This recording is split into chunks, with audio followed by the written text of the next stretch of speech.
اس کی من پسند رقاصہ نے اس کے سامنے حسین ناگن کی طرح اپنے جسم کو بہت بل دیے۔ اس نے اپنا جسم نیم اریاں کیا۔ اردشیر کے علیل اپنے اتربیز ریشم جیسے ملائم بالوں کا سایہ کیا۔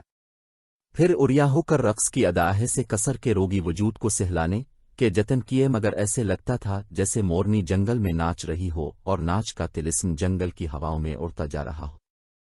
اس کی پسندیدہ مغنا جو اردشیر کو مسحور کر لیا کرتی تھی، اس کا سحر بھی رائے گا گیا۔ یہ رقاصہ اور مغنا فارس کے حسن کے شاہکار تھے۔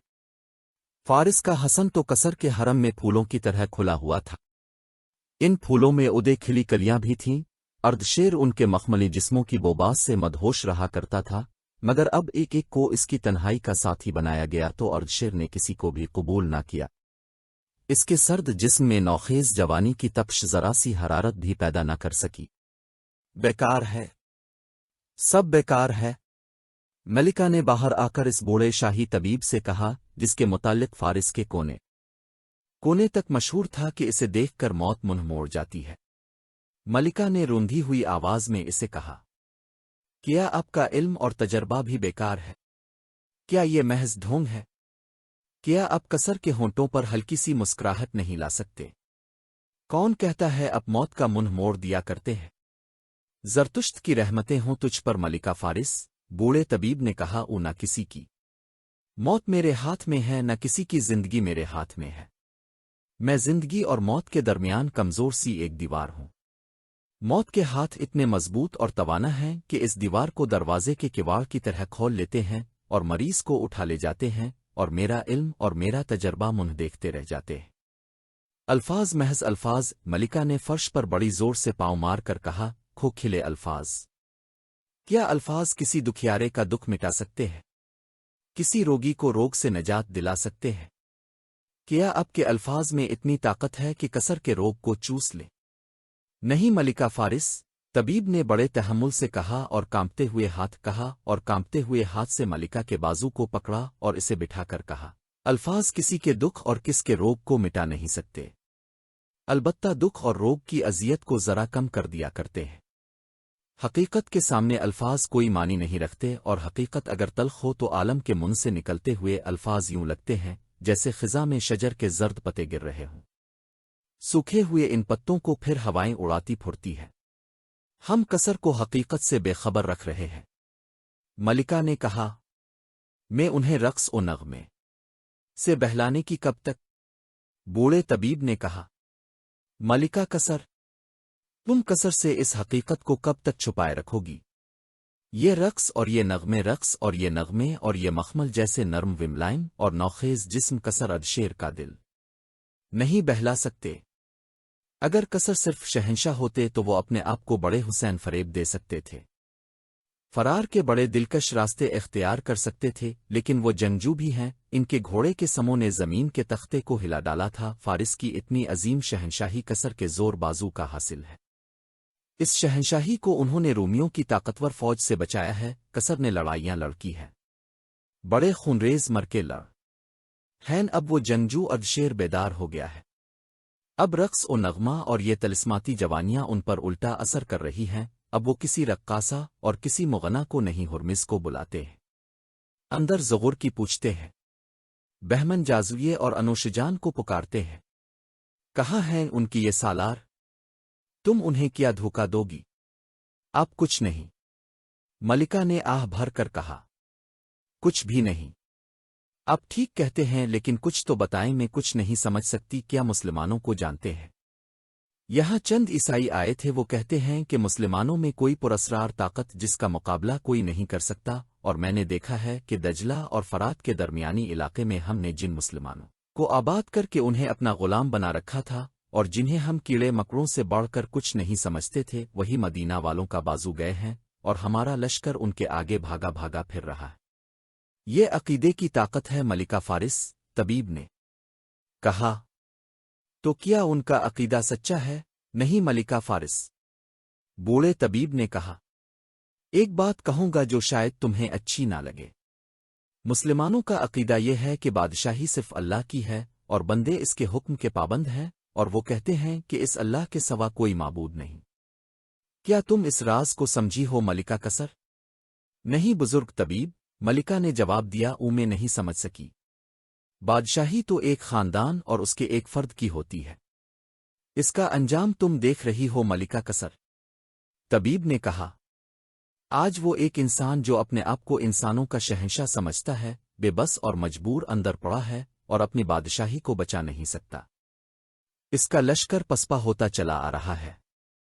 ان سپاہیوں کو کیا پڑی ہے کہ وہ ایک خاندان اور ایک انسان کی شہنشاہی کی خاطر اپنی جانیں دیں، اور وہ جو ہزاروں کی تعداد میں مر رہے ہیں، وہ بھاگتے ہوئے مر رہے ہیں، وہ جب دیکھتے ہیں کہ مال غنیمت تو ہی نہیں، پھر لڑیں کیوں؟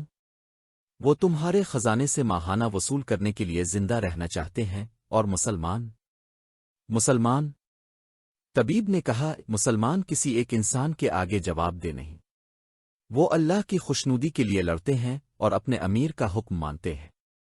یہی وجہ ہے کہ وہ اتنی کم تعداد میں بھی طوفان کی طرح بڑے آ رہے ہیں۔ ملکہ فارس، عقیدہ اپنا اپنا اور مذہب اپنا اپنا ہوتا ہے، میں علم اور تجربے کی بات کرتا ہوں۔ جب ایک خاندان اور ایک انسان اپنے آپ کو شہنشاہ بنا لیتا اور انسانوں کو انسان سمجھنا چھوڑ دیتا ہے، تو ایک دن آتا ہے کہ وہ اپنے ساتھ اپنی فوج کو بھی اور اپنی رعایا کو بھی تباہی کے گڑھے میں پھینک دیتا ہے۔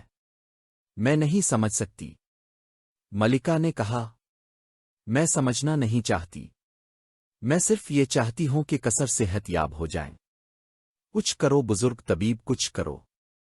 کچھ نہیں ہو سکتا ملکہ فارس، طبیب نے کہا، کچھ نہیں ہو سکتا، صرف یہ خبر لے آؤ کہ مسلمانوں کو فارس کی سرحد سے نکال دیا گیا ہے، یا خالد بن ولید کو زنجیروں میں باندھ کر قصر کے دربار میں لے آؤ، تو قصر اٹھ کھڑے ہوں گے۔ ایسی خبر کہاں سے لاؤں؟ ملکہ نے رنجیدہ اور شکست خوردہ لہجے میں کہا، مدینہ کے اس سالار کو کیسے زنجیروں میں باندھ کر لے آؤں؟ اگر میرے سالار شکست کھا کر زندہ آ جاتے تو میں ان کی ٹانگیں زمین میں گاڑ کر ان پر کتے چھوڑ دیتی۔ وہ سر جھکائے ہوئے چل پڑی۔ ایک گھوڑا سر پر دوڑتا آیا اور محل کے باہر رکا۔ ملکہ دوڑتی باہر گئی، بوڑھا طبیب بھی اس کے پیچھے گیا۔ وہ ایک کماندار تھا، گھوڑے سے کود کر وہ ملکہ کے سامنے دو زانو ہو گیا، اس کا منہ کھلا ہوا تھا، آنکھیں سفید ہو گئی تھیں، چہرے پر صرف تھکن ہی نہیں گھبراہٹ بھی تھی۔ کوئی اچھی خبر لائے ہو؟ ملکہ نے پوچھا اور شاہانہ جلال سے بولی، اٹھو اور فوراً بتاؤ۔ کوئی اچھی خبر نہیں؟ کماندار نے ہان پتی ہوئی آواز سے کہا، مسلمانوں نے پورا لشکر کاٹ دیا ہے، انہوں نے ہمارے ہزاروں آدمیوں کو پکڑ کر دریائے خصیف کے کنارے اس طرح قتل کر دیا ہے کہ دریا میں خون چل پڑا۔ دریا خشک تھا، مسلمانوں کے سالار نے اوپر سے دریا کا بند کھلوا دیا تو بعد کلی خون کا دریا بن گیا۔ تم کیوں زندہ واپس آ گئے ہو؟ ملکہ نے غضبناک آواز میں پوچھا، کیا تم میرے ہاتھوں کٹنے کے لیے آئے ہو؟ میں اگلی جنگ لڑنے کے لیے زندہ آ گیا ہوں، کماندار نے جواب دیا۔ میں چھپ کر اپنے لشکر کے قیدیوں کے سر جسموں سے الگ ہوتے دیکھتا رہا ہوں۔ خبردار، ملکہ نے حکم دیا، یہ خبر یہیں سے واپس لے جاؤ۔ شہنشاہ فارس کو شہنشاہ فارس یہی خبر سننے کے لیے زندہ ہے۔ اردشیر کی آواز سنائی دی۔ ملکہ نے اور طبیب نے دیکھا، اردشیر ایک ستون کے سہارے کھڑا تھا، دو بڑی حسین اور نوجوان لڑکیوں نے اس کے ہاتھ اپنے کندھوں پر رکھے ہوئے تھے۔ یہاں آؤ، اس نے کماندار کو حکم دیا، میں نے محسوس کر لیا تھا کوئی آیا ہے، کہو کیا خبر لائے ہو؟ کماندار نے ملکہ اور طبیب کی طرف دیکھا۔ ادھر دیکھو، اردشیر نے گرج کر کہا۔ بولو۔ کماندار نے وہی خبر سنا دی جو وہ ملکہ کو سنا چکا تھا۔ سر اردشیر آگے کو جھک گیا، دونوں لڑکیوں نے اسے سہارا دیا۔ ملکہ نے لپک کر اس کا سر اوپر اٹھایا، بوڑھے طبیب نے اس کی نبض پر انگلیاں رکھیں۔ ملکہ نے طبیب کی طرف دیکھا، طبیب نے مایوسی سے سر ہلایا۔ فارس کا سر اردشیر سے محروم ہو گیا ہے، طبیب نے کہا۔ محل میں ہڑبونگ مچ گئی۔ اردشیر کی لاش اٹھا کر اس کمرے میں لے گئے جہاں اس نے کئی بار کہا تھا کہ عرب کے ان لٹیرے بدوؤں کو فارس کی سرحد میں قدم رکھنے کی جرت کیسے ہوئی ہے۔ اس نے اسی کمرے میں ولید کے بیٹے خالد اور حارثہ کے بیٹے مسن کو زندہ یا مردہ لانے کا حکم دیا تھا۔ اپنے حکم کی تعمیل سے پہلے ہی اس کمرے میں اس کی لاش پڑی تھی۔ وہ شکستوں کے صدمے سے ہی مر گیا تھا۔ ملکہ نے حکم دیا کہ لڑنے والے لشکر تک قصر کی موت کی خبر نہ پہنچنے دی جائے۔ مسلمانوں کے پڑاؤ میں ایک گھوڑا سرپٹ دوڑتا داخل ہوا۔ اس کا سوار چلا رہا تھا۔ کہاں ہے ولید کا بیٹا؟ گیوڑ سوار بازو بلند کر کے لہراتا آ رہا تھا۔ باہر آ ابن ولید۔ خالد بڑی تیزی سے سامنے آئے۔ ابن ولید، سوار کہتا آ رہا تھا، تجھ پر اللہ کی رحمت ہو، تیری دہشت نے اردشیر کی جان لے لی ہے۔ کیا تو پاگل ہو گیا ہے بن حارثہ؟ خالد نے آگے بڑھ کر کہا۔ سوار مسن بن حارثہ تھا۔ وہ گھوڑے سے کودا اور اتنے پر جوش طریقے سے خالد سے بغلگیر ہوا کہ خالد گرتے گرتے بچے مدعائیں کے محل رو رہے ہیں۔ مسن نے خوشی سے بے قابو آواز میں کہا، اردشیر کو میرے آج 4 دن ہو گئے ہیں۔ میرے 2 آدمی مدعائیں کے محل میں موجود تھے۔ وہاں حکم دیا گیا ہے کہ اردشیر کی موت کی خبر اس کے لشکر کو نہ دی جائے۔ خالد نے اپنے دنوں ہاتھ آسمان کی طرف پھیلا دیے۔ میرے اللہ! انہوں نے کہا، میں تیرا شکر کس طرح ادا کروں؟ مجھے فتح کے تکبر اور غرور سے بچانا۔ خدائے ذوالجلال، سب تعریفیں تیرے لیے اور صرف تیرے لیے ہیں۔ خالد نے ہاتھ نیچے کر کے ادھر الفادیر دیکھا اور بلند آواز سے کہا، اپنے تمام لشکر کو یہ مژدہ سنا دو کہ فارس کی وسیع و عریض شہنشاہی کا ستون گر پڑا ہے اور یہ اللہ کی دین ہے۔ اسے کہہ دو کہ قصر کو تمہاری دہشت کا شکار ہوا ہے۔ خالد مسن بن حارثہ کو اپنے خیمے میں لے گئے اور اس سے پوچھا کہ آگے کیا ہے۔ تھوڑی ہی دور فارس کا ایک بڑا شہر امیانیشیا ہے۔ مسن نے بتایا، یہ شہر اس لیے بڑا ہے کہ وہاں فارس کی فوج رہتی ہے۔ اسے فوج کا بہت بڑا اڈا سمجھ لو۔ یہ شہر تجارتی مرکز ہے۔ اس کے ارد گرد زمین بہت زرخیز ہے۔ تجارت، اناج اور باغوں کے پھلوں کی وجہ سے امیانیشیا امیروں کا شہر کہلاتا ہے۔ شہر پناہ بہت مضبوط ہے، شہر کے دروازے مضبوط ہیں۔ قریب جاؤ گے تو دیوار کے اوپر سے تیروں کا مینہ برسے گا۔ ولید کے بیٹے، اس شہر کے لیے جانوں کی قربانی دینی پڑے گی۔ اگر تو نے یہ شہر لے لیا تو سمجھ لے کہ تو نے دشمن کی ایک موٹی رگ اپنے ہاتھ میں لے لی۔ کیا اب بھی وہاں فوج ہے؟ خالد نے پوچھا۔ اگر ہے تو کتنی ہوگی؟ اتنی نہیں ہوگی جتنی پہلے تھی، مسن نے جواب دیا۔ جہاں تک مجھے بتایا گیا ہے، علیس کی لڑائی میں کچھ فوج وہاں سے بھی آئی تھی۔ دریائے فرات میں ایک چھوٹا دریا آ کر گرتا تھا۔ اسے دریائے باد کلی کہتے تھے۔ جہاں یہ دریا ملتے تھے وہاں شہر امیانیشیا آباد تھا۔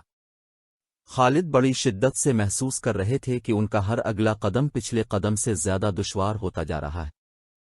تاہم انہوں نے حکم دیا کہ فوراً امیانیشیا کی طرف کوچ کیا جائے۔ فوراً کوچ سے ان کا مقصد یہ تھا کہ آتش پرستوں کو سنبھلنے کا موقع نہ دیا جائے۔ وہ مئی 633 ربیع الاول 12 ہجری کے تیسرے ہفتے کا ابتدائی دن تھا جب خالد نے علیس سے کوچ کیا۔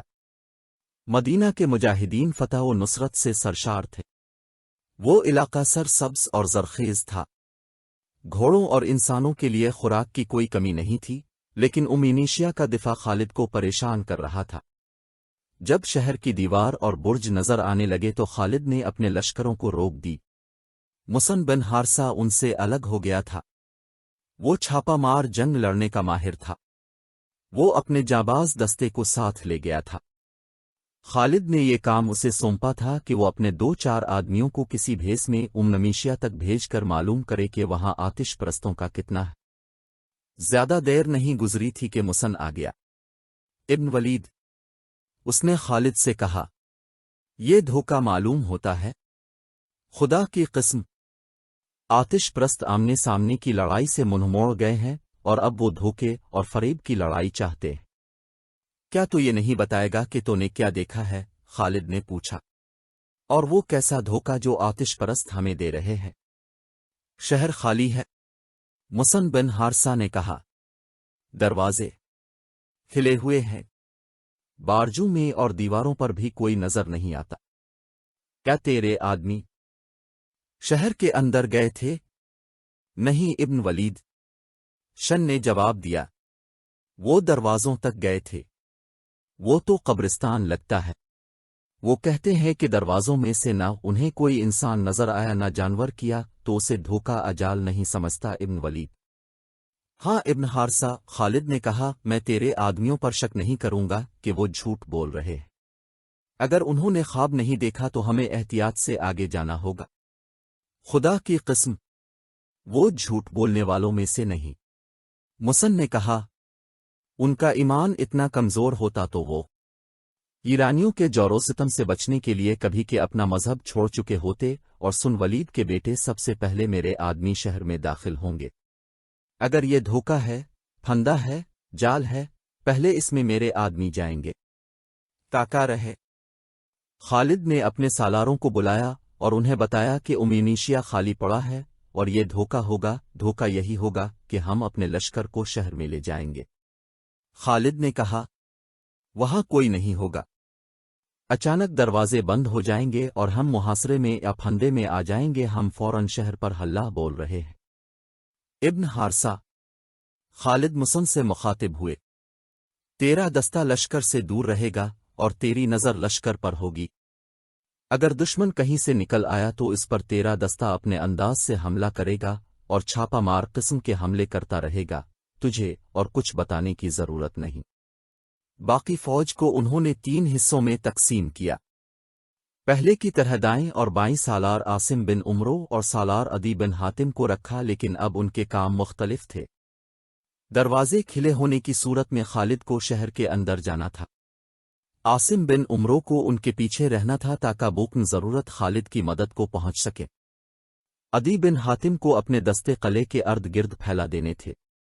تمام تر ہدایات اور احکامات دے کر خالد نے پیش قدمی کا حکم دے دیا۔ لشکر کے تینوں حصے شہر کے قریب جا کر ایک دوسرے سے الگ ہو گئے۔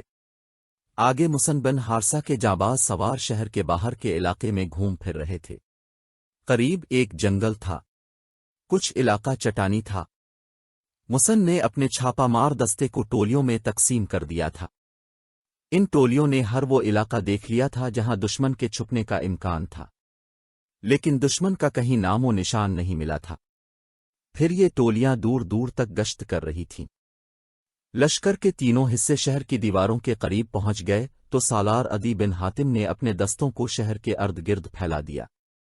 خالد نے بڑے دروازے میں جا کر بلند آواز سے اعلان کرائے کہ شہر کے لوگ گھروں سے باہر آ جائیں۔ اگر لوگ باہر نہ آئے تو شہر کا کوئی مکان کھڑا نہ رہنے دیا جائے گا۔ آتش پرستو، زندہ رہنا ہے تو باہر آ جاؤ۔ اپنے سالاروں سے کہو بزدل نہ بنے۔ اس طرح کے اعلان ہوتے رہے مگر دروازے کے اندر سکوت طاری رہا۔ خالد نے نیام سے تلوار نکالی، بلند آواز سے کہا، میرے پیچھے آؤ، اور انہوں نے گھوڑے کو الفاڑ لگا دی۔ فوج کے جو دستے ان کے ساتھ تھے وہ ان کے پیچھے شہر کے دروازے میں یوں داخل ہوئے جیسے کسی نہر یا دریا کا بند ٹوٹ جاتا ہے۔ سب سے آگے سوار دستے تھے، اندر جا کر گھوڑے پھیل گئے۔ خالد نے حکم دیا کہ گھر گھر کی تلاشی لی جائے۔ خالد خود ایک اونچی جگہ کھڑے ہو گئے اور احکام دینے لگے۔ انہوں نے قاصد سے کہا کہ سالار عاصم بن عمرو کے پاس جائے اور اسے کہے کہ اپنے دستے اندر لے آؤ اور پیادہ تیر اندازوں کو شہر پناہ کی دیواروں پر پھیلا دو۔ دیکھتے ہی دیکھتے عاصم بن عمرو کے تیر انداز تمام دیوار پر پھیل گئے۔ وہ اندر بھی دیکھ رہے تھے اور باہر بھی۔ خالد دیوار کے اوپر گئے اور سارے شہر کے گرد گھوم آئے۔ شہر میں انہیں اپنے دستوں کے سوا اور کوئی بھی نظر نہیں آ رہا تھا۔ باہر عدی بن حاتم کے دستے تھے۔ خالد کی نظر جہاں تک کام کرتی تھی انہیں دشمن کے لشکر کا کوئی کھوج نہیں مل رہا تھا۔ انہیں گیوڑ سواروں کی 3 ٹولیاں دکھائی دیں۔ وہ مسن بن حارثہ کے سوار تھے۔ خالد نیچے آ گئے۔ انہیں بتایا گیا کہ ایک ضعیف العمر آدمی ایک مکان میں 4 پائی پر پڑا رہا ہے۔ خالد اس مکان میں گئے۔ ایک بوڑھا جس کی آنکھیں ادے کھلی تھیں اور منہ بھی کھلا ہوا تھا، 4 پائی پر پڑا لاش لگ رہا تھا۔ اس کی آواز سرگوشی سے بلند نہیں تھی، وہ کچھ کہہ رہا تھا۔ خالد نے اپنے ایک محافظ سے کہا کہ وہ اس کے منہ سے کان لگا کر سنے۔